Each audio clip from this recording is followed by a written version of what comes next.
Hi everyone, so welcome to week 10, the assignment for week 10. Very similar to the previous week, so on even numbered weeks, we are going to be looking at a little bit more into what we discussed the previous week, which was three-dimensional media, architecture, crafts, and sculpture. What I want you to do this week is very similar to weeks before, where I want you to go out and I want you to find a work of art and I want you to discuss it. I want you to, talk about it in relation to the 7 elements of art.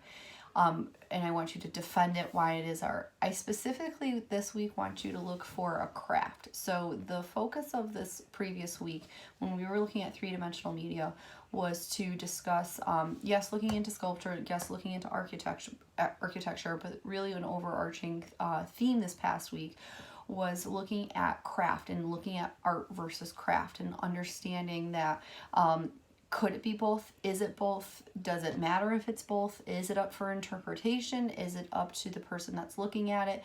What really decides if something or a work of art is a craft or is it not? Does it have to have function?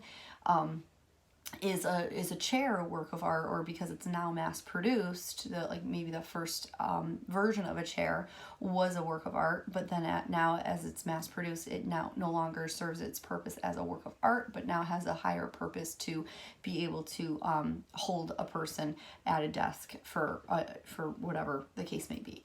So I want you to find a craft particularly, and I want you to argue whether or not it is a work of art, whether you think it's a work of art, or whether it's not.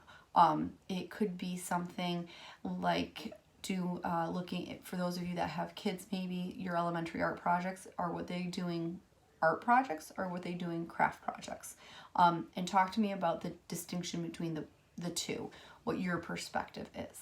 Right? So again, I want you, I can't stress enough that there really is no wrong answer here. There's just uneducated, ungrounded perspectives. So whatever you do choose, I need you to be able to ground your perspective.